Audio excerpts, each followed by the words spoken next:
सदगुरुदेवनी जय। कहे ब्रिजेश इस संसार में बस एक ही सलाहकार, कि कहे ब्रिजेश इस संसार में बस एक ही सलाहकार, जो दीप समान ज्योत बतावे ऐसे तारणहार। कि આપણે જે ઋષિ મુનિઓ હતા એ લોકોને એવો મત હતો કે મૃત્યુલોકમાં કોઈ વ્યક્તિ એવા છે કે એને જીવનની અંદર કોઈ પણ પ્રોબ્લેમ આવી, કે કોઈ પણ પ્રકારની સમસ્યા આવી, ધનબળને લગતી છે, બુદ્ધિબળને લગતી છે, કે શરીર બળને લગતી છે, કે સત્તાબળને લગતી છે, કે કોઈ પણ બીજો પ્રોબ્લેમ છે, જ્યારે વ્યક્તિ આટીએ ચડે ત્યારે એનું સોલ્યુશન કરવા માટે, એ પ્રોબ્લેમનું સમાધાન કરવા માટે વ્યક્તિને કોક પાસે જવું પડે. જે કોક પાસે જવા જાય છે ને એટલે એમાં થાય છે એવું કે સામે જો વ્યક્તિ એવા છે કે સામેવાળા વ્યક્તિને પોતાને જ ખબર નથી પડતી અને આપણે એની પાસે સલાહ લેવા જઈએ છીએ. તો જેને પોતાને જ ખબર નથી પડતી ને આપણે એની પાસે સલાહ લેવા ગયા તો સીધી વાત છે કે એમાં આપણે આટીએ ચડવાના છીએ. કાંઈ એવું થયું કે સામેવાળા વ્યક્તિ છે એને ખબર પડે છે પણ એ વ્યક્તિની દાન જ છે આ ખોટી છે, એને આપણને પાછા પાડવાનો વિચાર છે. તો હોતેને એવું થાય કે ભાઈ છેલ્લે તારણ તો એક જ એવું કે એમાં હોતેને આપણે પાછા પડ્યા.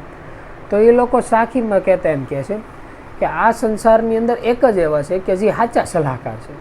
તો આ વ્યક્તિ કયા સાચા સલાહકાર છે? કે સચ્ચે સદગુરુ તારણહાર, કે જે સાચે સદગુરુ છે ને આ જે તારણહાર છે, આ એક જ એવા છે કે દુનિયાની અંદર એવા સાચા સલાહકાર છે કે જેની અંદર બે વસ્તુ છે ને એમાં આપણે શ્યોર થઈ શકીએ. પહેલી વસ્તુ તો એ કે એની પાસે જે નોલેજ છે, જે માર્ગદર્શન છે, એ વિશ્વની અંદર કોઈ એવા આત્મા નથી કે કોઈ એવો વ્યક્તિ નથી કે એની પાસે 100% પ્રખરી નોલેજ હોય.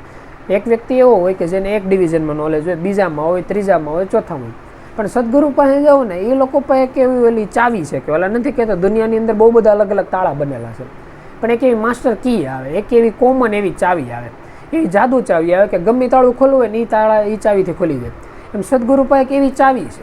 એ કઈ ચાવી છે? કે જ્યાં નામ છે એની સમજણ દેતા એમ કે જ્યારે કોઈ પણ જિંદગીમાં પ્રોબ્લેમ આવે ત્યારે ગુરુ મહારાજ પાસે જઈને એમ કે બહુ થઈ ગયું છે, ત્યારે ઓલા લોકોની રીતે સલાહ ભલે ગમી જાય પણ છેલ્લું એક વાક્ય એમનામ જ હોય કે ભાઈ મનને છે ને સ્મરણની અંદર રાખજો.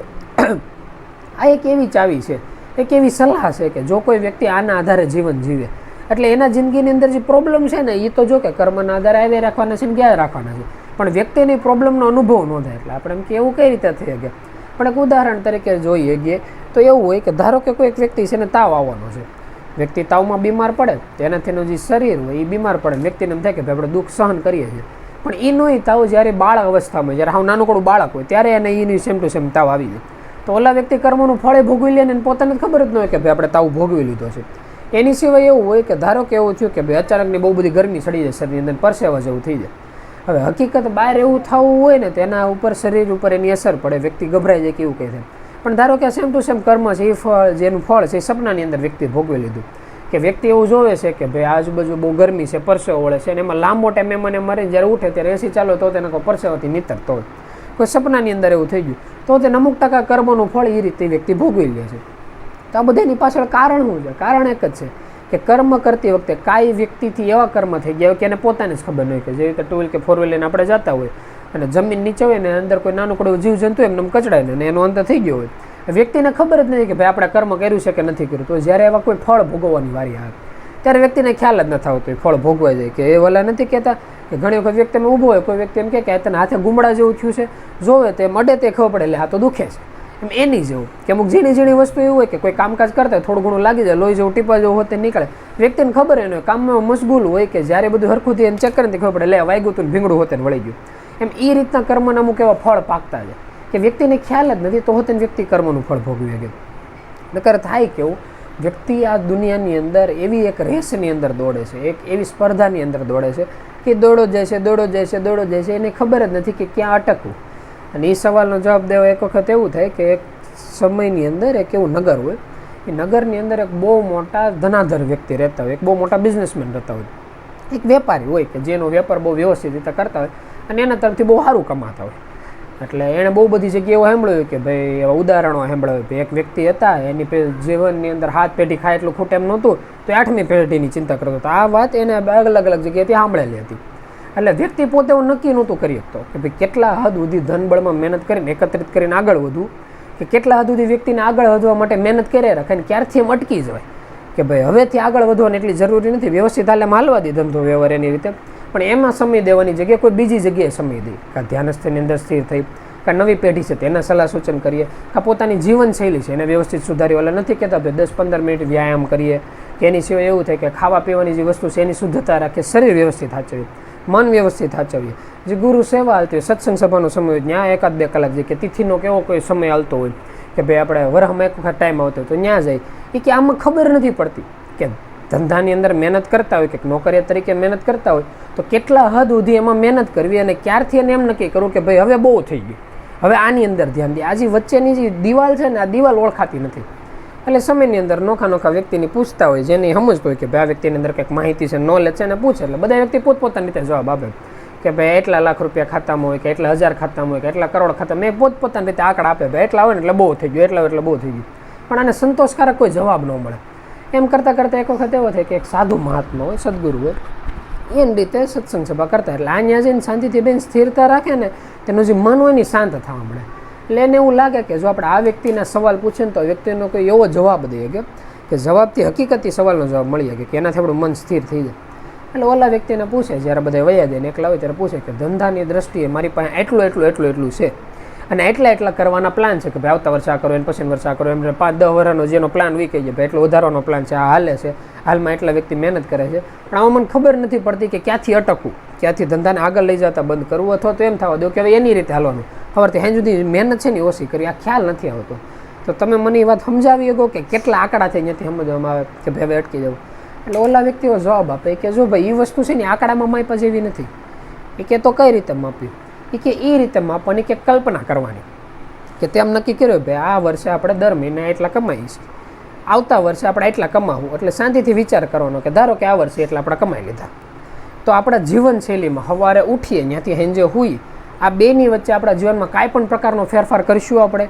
કે જેમ કે કોઈ વ્યક્તિ હોય નાનેથી આગળ વધતો એટલે કેવું કરે, પહેલાં સાયકલ જેવું હોય, 2 વ્હીલ રાખે, 4 વ્હીલ રાખે, ઘરમાં એસી રાખે, થોડી ઘણી ખાણીપીણીની સુવિધા કરે. બહુ જૂના સમયની વાતો તો તેમ કહેતા કે ભાઈ સવારનું ખાવાનું હોય ને હેંજીને ખાવાના ઠેકાણા ન હોય. એને બદલે અત્યારની જે નવી પેઢી આવે મોટા ભાગે સાંભળવા મળે કે વરહદી પૂરતું કરિયાણું ઘરની અંદર હોય. કે કોરોના જેવો સમય હતો તેને આપણા સમાજમાં ઘણી જગ્યાઓ સાંભળવા મળ્યું હતું કે એને ઘઉં કેવી વસ્તુ ઘટી હતી ઓછી. એમ એ રીતનું કે જે આગળની પેઢીની અંદર એ નહોતું, આ પેઢીની અંદર એટલું એવું. નવી પેઢીને ઇતિહારો થાય ભાઈ ઘર મકાનને અમુક વસ્તુ અમુક પહેલેથી સીધી વારસાગતમાં મળેલી છે. એટલે એ લોકો સવાલ પૂછે કે તારે એ વિચાર કરવાનો કે ભાઈ આવતા વર્ષે આપણે જે દર મહિને જે આવક છે એટલી ધારો કે આ મહિના થઈ ગઈ તો આપણા જીવનમાં કોઈ ફેરફાર કરીશું કે નહીં કરીએ. તો તારે મનમાં આવશે કે ભાઈ હાલો આ રીતનું કરી નાખશો, એટલું કરી નાખશો, આપણું જીવન થોડું વ્યવસ્થિત કરશું, એની સિવાય ધંધામાં એટલે આગળ વધશું. એ કે મનમાં નક્કી કરી નાખું તો એનો મતલબ એમ સમજવાનું કે હજી તું ગરીબ છો, હજી તારા ધંધામાં આગળ નીકળવાની જરૂર છે, એટલે આગળ વધતું જવાનું. પાછું આવતા વર્ષે પાછું નક્કી કરવાનું કે હજી આનાથી આગલા વર્ષે એટલું થાય. એમાં ક્યારે એવો પોઈન્ટ આવશે કે આવતા વર્ષે આ વર્ષે એટલા છે, આવતા વર્ષે એટલા થાય, તો તેના સવારથી સાંજ સુધીમાં આપણે જીવનનો કોઈ ફેરફાર જ નથી. આપણે એટલા વાગે જ ઉઠશું, એટલી જ મહેનત કરશું, એટલો સમય આપણે વ્યાયામની અંદર દેવું, એટલો ધંધાની અંદર દેવું.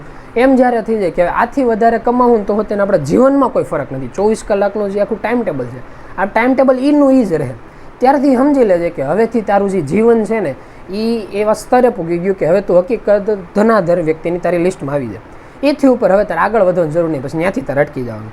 એટલે તારે ખાલી કલ્પના કરવાની 1 વર્ષ આગળની કે ભાઈ એટલું આપણને મળે છે એને બદલે એટલું મળવા મળ્યું. એટલે હવે આપણું જે જીવન છે આ વરહદી પહેલાં હાલતું હું એવું જ અત્યારે હાલે છે, તો તારે અત્યારે જ જરૂર નથી. 1 વર્ષ પહેલાં આપણે એટલું હાલતું હતું, અત્યારે એટલું વધ્યા, તો વરહદી પહેલાં જે જીવન જીવતા ને અત્યારે જીવન જીવતામાં એક કઈ પ્રકારનો ફેરફાર એવો જો નથી આવ્યો તો પછી જે હાલે છે ને એને શાંતિથી હાલવા દેવાનું. એની જગ્યાએ મહેનત જે નામ છે, ધ્યાન છે, આની અંદર વધારવાની, જે પાછળની પેઢી છે આની અંદર વધારવાની. કારણ કે ધનબળ છે, જે શારીરિક બળ છે, જે સત્તા બળ છે, જે માન સન્માન છે, આ 6 બળ એવા છે કે શરીર હારે જોડાયેલા છે.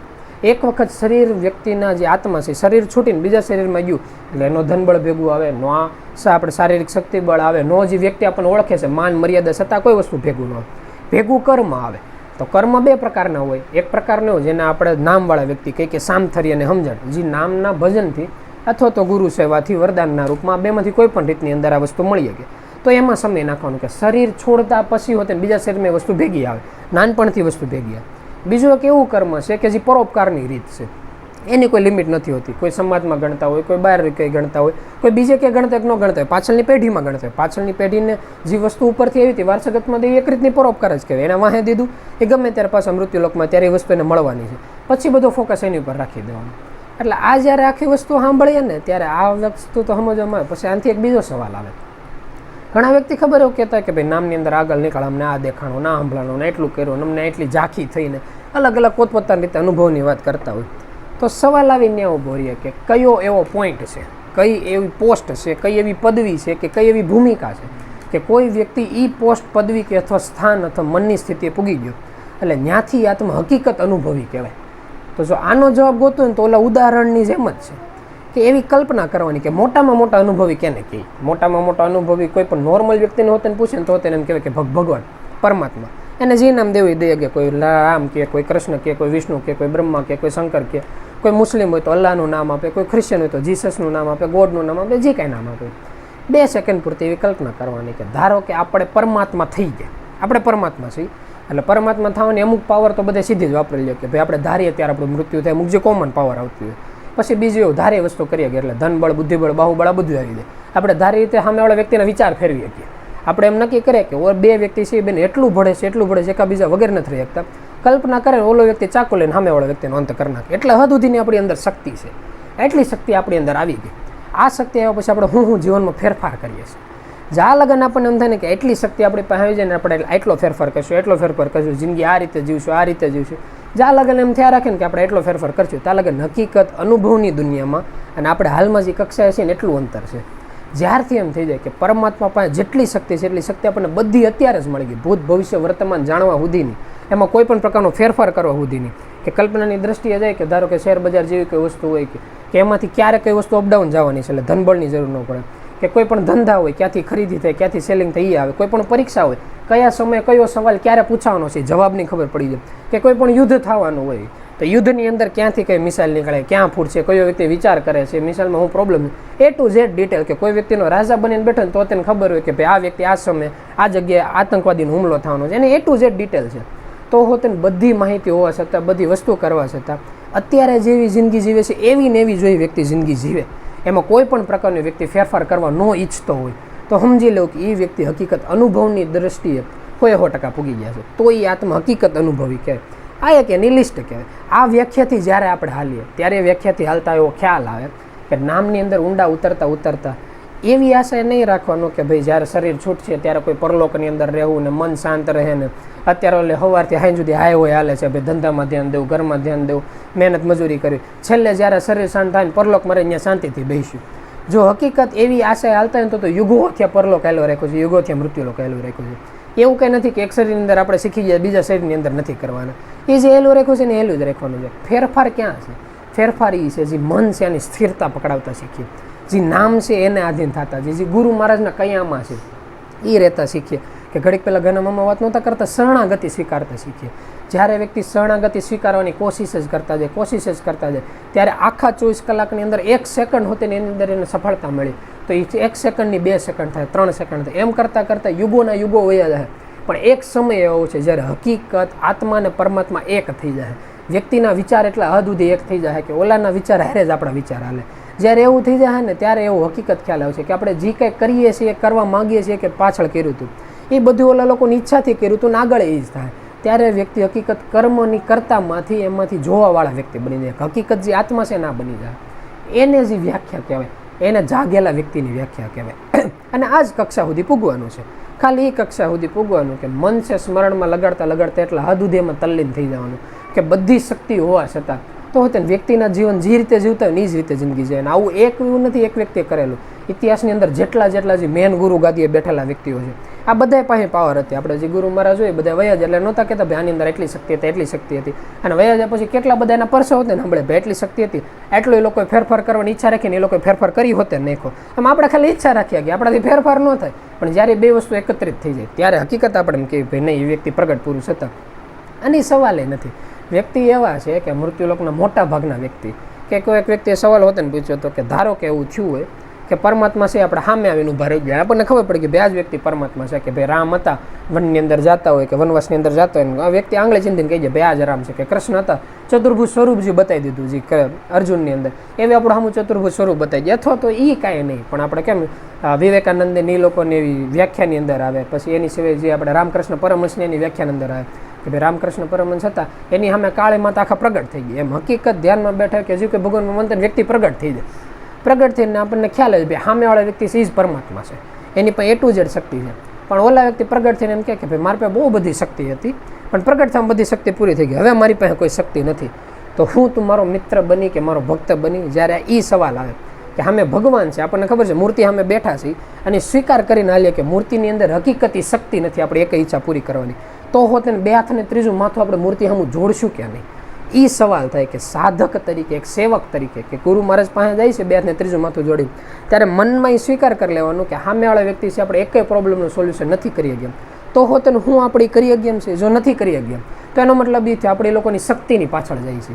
જો શક્તિને પાછળ જાઓ તો કોઈ પણ આ શરીરની બીજા શરીરની અંદર કે એકાદા 2 વર્ષમાં કે એકાદા 2 દિવસમાં કોઈ એકાદા ટોપીની અંદરથી સસલું કાઢીને બતાવશે, એકાદો ચમત્કાર કરીને બતાવશે, ત્યારે મન આને મૂકીને ઓલા પાસે જાય કે કોઈ એમ કહે કે ભાઈ તમે તારા પ્રોબ્લેમ હતો, હાલે સોલ્યુશન થઈ ગયું, હકીકતી થઈ ગયું, કાગડાને બેવું ઠોટાને ભાગું, ત્યારે આપણે કોઈ વ્યક્તિ ગુરુ બદલાઈ લે કે જ્યારે પ્રોબ્લેમ આવે છે ને એક જગ્યાએ બીજી જગ્યાએ જાય છે શું કામ? એટલે કારણ કે જીવનમાં પ્રોબ્લેમ આવ્યો, જેની પાસે ગયા તેણે ન કરી દીધું. જેવી રીતે દવાખાને ગયા, ડૉક્ટરને દવાનું સોલ્યુશન ન થયું એટલે ડૉક્ટર બદલાઈ નાખ્યા, ગુરુ બદલાઈ નાખ્યા. એમ આ એક સિસ્ટમ હાલે છે. મૃત્યુલોકમાં સિસ્ટમ યુગોથી હાલે રાખે છે ને એટલે જ આત્મા ભટકે રાખે છે. આની એક સિસ્ટમમાંથી જીવ કોઈ વ્યક્તિ એવું સ્વીકાર કરી લે કે 2 સેકન્ડ પૂરતો વિચાર લેવાનું કે આપણે જે કોઈ વ્યક્તિને બે હાથને ત્રીજું માથું જોડીને ગુરુ માન્યા છે, એ આપણા તરફથી લાગે છે કે ગુરુ માન્યા છે, હકીકત આપણે ગુરુ નથી માન્યા. જેવી રીતે કોઈ એક વિદ્યાર્થી છે એમ એવી વાત કરે ભાઈ અમે આ કોલેજમાં એડમિશન લીધું, હકીકત વિદ્યાર્થી કોલેજમાં એડમિશન નથી લેતા, કોલેજ એને એડમિશન આપે છે. એની ટકાવારી જેટલી હોય ને એ પ્રમાણે કોલેજ કે ભાઈ તમે આવી શકો. એવી રીતે જે ગુરુમાળાની જે આખી પ્રણાલિકા હાલે છે એમાં વ્યક્તિ એવું નક્કી કરે છે કે ભાઈ આપણે આ ધર્મની અંદર ગયા, આપણે આ જગ્યાએ જન્મ થયો, આપણે આ કર્યું, આને માની આને ન માની. હકીકત વ્યક્તિનો જન્મ ક્યાં થવો, કોને માનવું, કયા વ્યક્તિનો ભેટો થવો, ગુરુ મહારાજનો ભેટો થવો, એ આપણા જન્મથી પહેલાં લખાઈ ગયેલી વસ્તુ છે. ભાઈ આ વ્યક્તિ આ જ વ્યક્તિને માનવાનો છે. એટલે સામેવાળા વ્યક્તિના ધર્મ પરિવર્તનમાં ઓલે કોની અંદર માને છે એમાં મહેનત કરવાની જરૂર નથી. પોતાની જાતને સ્વીકાર કરો, પોતે સ્વીકાર કરો કે ભાઈ આપણે કોને માનીએ છીએ, કેની માટે માનીએ છીએ. એ સવાલનો જવાબ મળશે ને પછી મહેનત ઉપર આગળ. મહેનત કઈ કરવાની? મહેનત જ કરવાની. જે 6 શબ્દ છે, આ 6 શબ્દને સ્મરણની અંદર લગાડી દેવાનું. આ 6 શબ્દને સ્મરણની અંદર લગાડશો એટલે શરણાગતિ સ્વીકારાય. શરણાગતિ સ્વીકારાઈ જાય ને એટલે થોડાક દિવસો પહેલાં એવું થતું હતું કે પ્રભુ કંઈક ધ્યાનમાં બેઠા હતા. પ્રભુ ધ્યાનમાં બેઠા હતા ને એને જોઈને કુદરતે વિચાર્યો, મેં જ પ્રભુને કીધું તમે છે ને હકીકત બહુ સારા ગુરુ છો. એટલે પછી તે ત્યારે ધ્યાનમાં બેઠા, લાંબી કહેવત નહોતી, પૂરું થયું ને ત્યારે પ્રભુ પૂછે હું કહેતો હતો ને, મેં કીધું બહુ સારા ગુરુ છો એમ કહેતો. એનો મતલબ એવું નથી થતું કે બીજા કોઈનો ગુરુ ખરાબ હોય કે એને ખબર નથી પડતી કે એવું કે, પણ એ રીતે કે એ તો ખબર છે ભાઈ તમને અનુભવ તો થઈ જ ગયો છે, એ તો સવાલ જ નથી. એટલા બધા વ્યક્તિ તો જ માનતા નાનપણથી આપણે જ નામ લીધું હોય કે અનુભવ તો થઈ ગયો છે. મને હકીકત એટલા વર્ષથી તમારે ભેગા એ હોત ને ખબર છે કે ભાઈ તમારે મૃત્યુલોકને કોઈ એવી વસ્તુ કે સુખ સૌંદર્યની જરૂર નથી કે ભાઈ આ સુખ મળી જાય ને તો મજા આવી જાય. એ બધું તમારા મનની અંદર સ્થિર જ છો. તો હો તેને હજી મહેનત કરો છો આ કોની માટે કરો છો? ખાલી એવા જ તેજસ્વી આત્મા માટે. જો કે પહેલી નજરમાં એવું દેખાય કે ભાઈ આપણે એના દીકરા છીએ એટલે સંતાન તરીકે મહેનત કરે છે, પણ એ હોતને ખ્યાલ છે કે મૃત્યુલોકમાં જ્યારે તેજસ્વી આત્મા એવા રામ હતા તો હોતે એને લવકુશને માર્ગદર્શન એવું આપ્યું હોય, કૃષ્ણ હતા એને હોતે જેની પાછળ પ્રદુમનની હોય ને પોતા તરફથી માર્ગદર્શન બધા આપ્યું હોય. જે સંતાન તરીકેનું માર્ગદર્શન હોય ને જે હકીકત એક શિષ્ય તરીકેનું માર્ગદર્શન હોય, જમીન આસમાનનો ફરક હોય. અને તો જ એવું થઈ ગયું કે એક વ્યક્તિના ઘણા સંતાનો હોય, ઘણા શિષ્યો હોય, તો તેને એક શિષ્ય એમાં આગળ શું કામ નીકળે છે? એટલે જ નીકળે છે કારણ કે ઓલા વ્યક્તિના કર્મના આધારે કે જે આ વાત એક જગ્યાએ એવી હોતે સાંભળવા મળી હતી કે ભાઈ કૃષ્ણ ભગવાન હતા ગીતાનો સાર જ્યારે કહેતા હતા, આપણે તો સમજી લઈએ કે ભાઈ હાલો આપણે ચોપડીમાંથી વાંચેલું હોય, સામે જે વક્તા હોય અલગ અલગ હોય એટલે બધા વ્યક્તિના વિચારધારા અલગ અલગ હોય, એટલે આપણે ગીતાને જેમ હોય ને એટલી હરખી રીતે સમજી નથી શકતા. જે કૃષ્ણ ભગવાને શ્રીમદ ભાગવત ગીતા કીધી હતી આ, પણ જે અર્જુન હતા એણે તો જે સાંભળી હતી તો સ્વયં કૃષ્ણ ભગવાનના મુખેથી સાંભળી હતી. આની સિવાય જે સામે એવું હતો કે જે આંધળા બતાવે ધૃતરાષ્ટ્ર, એણે જે ગીતા સાંભળી હતી, જે શ્રીમદ ભગવત ગીતા બતાવે જે ખુદ કૃષ્ણ ભગવાનના મુખેથી બોલાયેલી હોય, એ સંજય બારોટી સમયની અંદર બતાવી શબ્દ સહ એનું વર્ણન કરે. અને એ જ શબ્દ સહનું વર્ણન કરે. ત્યારે અર્જુન તો કંઈ લખવા નહોતા બેઠા. જે સંજય બારોટ હતા એને ધૃતરાષ્ટ્રને કીધું, પછી સંજય બારોટે બીજા વ્યક્તિને કીધું, ત્રીજા વ્યક્તિને કીધું.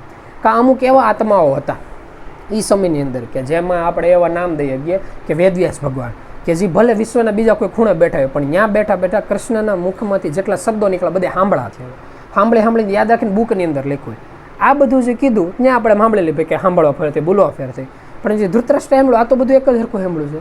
તો હોતે જ્યારે અર્જુનને જ્યારે ગીતાનો સાર પૂરો થયો ત્યારે અર્જુનને શું કીધું? શબ્દ એના નીકળ્યા કે પ્રભુ તમારી બધી વાત સાચી, શરણાગતિ સ્વીકારું છું.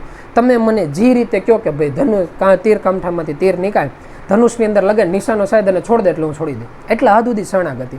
તો અર્જુનની હાલત આવી થઈ. સામે ધૃતરાષ્ટ્ર શું કહે છે કે ભાઈ કૃષ્ણ છે આ છલિયા છે, અર્જુનને તો યુદ્ધ જ નહોતું કરવું, મીઠી મીઠી વાતો કરીને બેકાઈ ફૂંકીને ધર્મની વાતો કરીને યુદ્ધ કરતો કરી દીધો. મારા દીકરામાં કાંઈ વાક નથી, વાક જે બધો છે ને કૃષ્ણની અંદર છે. તો એક ને એક વાત ખુદ ભગવાનના મોઢેલી સાંભળેલા શબ્દો તો તેને ધૃતરાષ્ટ્રને અલગ લાગે છે, અર્જુનને અલગ લાગે છે. આનું કારણ શું છે કે જે વસ્તુ છે એ જ છે, જે પાત્ર છે આ બધા અલગ અલગ છે. એવી રીતે જે એક એક બીબા છે, આ બીબાના જે કરોડો યુગોથી જે કર્મ થયા છે ને, કર્મના આધારે જે મનની ઉત્પત્તિ થઈ છે, અને એના જે ગોટાળા છે, એ ગોટાળાના લીધે આ બધી આત્માઓ અલગ અલગ છે. બાકી એની અંદર જે સાર છે, જે વસ્તુ સમયના પ્રારંભથી સત્ય હતી, એ જ અત્યારે સત્ય છે. અને જ્યારે સમયનો અંત થવાની શરૂઆત થાય ને તો હોતે ને એ સત્ય જ રહે. એટલે એને જાણો, એ એક જ વસ્તુ છે કે જે ગુરુ મહારાજે કીધું નામની અંદર લગાડવાનું, કે જે આપણે વાત નહોતા કરતા એમ, એ લોકો જે મહેનત કરે છે, એ મહેનત એક જ વસ્તુ ખાતર કરે છે કે મૃત્યુ લોકમાં ધર્મની સ્થાપના. હવે એ ધર્મની સ્થાપનાની વ્યાખ્યા હું થતી, એ તો કોઈ ધર્મ જાણે ને ભગવાન જાણે, આપણને તમે બહુ અંદાજો ન આવતો, પણ એક જ વસ્તુની પાછળ સતત મહેનત પહેલાંય કરતા રહ્યા છે, હજી કરે છે, ને આગળ હોતે ને એની દ્રષ્ટિએ એ લોકો મહેનત કરવાના જ છે. આપણને દેખાય કે ન દેખાય. મૃત્યુલોકમાં ઘણા વ્યક્તિ એમ કહેતા ભાઈ હળાહળ કળિયુગ આવ્યો, એટલું થઈ ગયું. પણ મેં સમજેલા વ્યક્તિના મોઢે એવી વાત સાંભળી હતી કે તમે એમ કે હળાહળ કળિયુગ આવ્યો, કેવું સાંભળવા મળ્યું કે ભાઈ એક વ્યક્તિ હેલો બીજા વ્યક્તિને કાપીને મારીને ખાઈ ગયા હોય. એ કે સતયુગની અંદર, ત્રેતાયુગની અંદર ખૂણે ખૂણે આવું જોવા મળતું. અત્યારે કેવું સાંભળવા મળે છે કે ભાઈ શાંતિથી મંદિરની અંદર કે મસ્જિદની અંદર કોઈ વ્યક્તિ કામ કરતા હોય અને બહુ બધા વ્યક્તિ આવીને અને બધાને કાપીને વયા જાય, ને એવું હોતે નહીં કે એકાદી બે જગ્યાએ, ન કરે એવું કે ખૂણે ખાસ કે સબુકલા સાંભળવા મળે, પણ આખા રાજ્યમાં કે દેશની અંદર એટલું બધું થઈ જાય. ઓલું તો એવું હતું જ્યારે હિરણ્યકશિપુ આવ્યો હતો ને સતયુગની વાત, ત્યારે આખા મૃત્યુ લોકો પર એવું હતું કે કોઈ પણ વ્યક્તિ ગમે ભગવાનનું નામ લે, હિરણ્યકશિપુ સિવાય ભગવાનનું નામ લીધું એટલે બધાને કાપી નાખવાના. આ જ ભાઈનો નિયમ હતો. જે એ સતયુગની અંદર ઘટના ઘટતી, એને કરતાં કળિયુગ બહુ સારો છે. પણ થાય છે કેવું ખબર, સતયુગની અંદર જેટલા વ્યક્તિઓને બાંધેલા હતા કે ભાઈ નાનેથી સમજવા શીખા, ત્યારથી એને નો ટેકનોલોજી, નો કાંઈ નોલેજ, નો કાંઈ ભણતરની વસ્તુ, એક જ વસ્તુ, હાંજેથી હુતા, સવારે ઉઠા, જે ધંધો એક હોય ખેતીવાડીનો એમાં જવાનું, હાંજે પછી. એટલે વ્યક્તિ એક ઓલા નથી કહેતા ઘોડાને આખેથી બધું બાંધી દીધું, આગળની બે જગ્યા દેખાય એટલું હતું કે બળદ જેવું, કે ભાઈ આ જ રસ્તે હાલો ને, એટલે એટલો ને એટલો હાલતો, એટલે એમ થતું કે ભાઈ આપણે કર્મ રેડી છે એટલે ફળ રેડી છે, એટલે વ્યક્તિ ગોટે ન ચડતો.